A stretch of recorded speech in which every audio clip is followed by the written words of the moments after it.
Visakha ఉక్కులో 2012 June 13న జరిగిన SMS-2 దుర్ఘటనలో అసువులు బాసిన 19 మంది అమరులకు ఏటా స్టీల్ ఎగ్జిక్యూటివ్ అసోసియేషన్ ఘనంగా నివాళి అర్పిస్తూ స్మృతి దివాస్ ను పాటిస్తోంది. ఇందులో భాగంగా ఉక్కు నగరంలోని సి భవన్ ఆడిటోరియంలో ఈ నెల 13న ఉదయం 8 గంటల నుండి రక్తదాన శిబిరాన్ని నిర్వహిస్తున్నారు. లయన్స్ క్లబ్, జేసీఐ మరియు హోమీ బాబా టాటా క్యాన్సర్ ఇన్స్టిట్యూట్ సహకారంతో శిబిరాన్ని ఏర్పాటు చేస్తున్నట్లు ఉక్కు అధికారుల సంఘ ప్రతినిధులు తెలిపారు.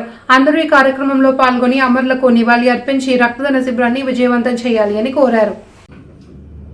2012 జూన్ 13 తారీఖున విశాఖ ఉక్కు కర్మాగారంలో SMS-2 విభాగంలో విధులు నిర్వర్తిస్తూ ఉద్యోగులు మరణించారు.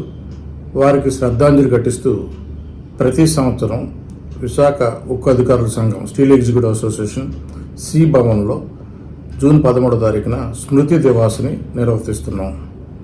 దానిలో భాగంగా మృతులకు శ్రద్ధాంజలి ఘటించడంతో పాటు బ్లడ్ డొనేషన్ క్యాంపు, చెట్లు నాటడం, అలాగే వృద్ధులకు, అనాథ పిల్లలకి భోజనం ఏర్పాటు చేయడం గత 12 ఏళ్ళ నుంచి కూడా చేస్తూ వస్తున్నాం.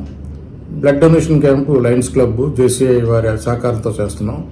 ఈసారి హోమీ బాబా క్యాన్సర్ రీసెర్చ్ ఇన్స్టిట్యూట్ వారు కూడా ఈ యొక్క వారితో పాటు లయన్స్ క్లబ్తో పాటు పాల్గొంటున్నారు. సో కాబట్టి ఉద్యోగులందరూ, వారి ట్రైనీసు, వారి కుటుంబ సభ్యులు, స్నేహితులు వచ్చి ఈ కార్యక్రమంలో పాల్గొని SMS-2 సంఘటనలో చనిపోయిన మన ఉద్యోగులకు శ్రద్ధాంజలి ఘటించమని మీ అందరినీ కూడా కోరుతున్నాం.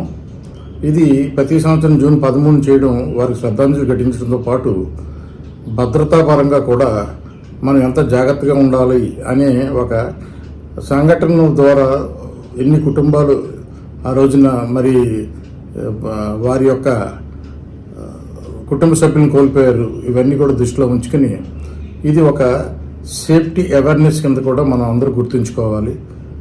మనం వారికి శ్రద్ధాంజలి ఘటించడంతో పాటు రాబోయే రోజులు ఇటువంటి ప్రమాదాలు జరగకుండా కూడా చూసుకోవాల్సిన బాధ్యత మనందరి మీద ఉంది.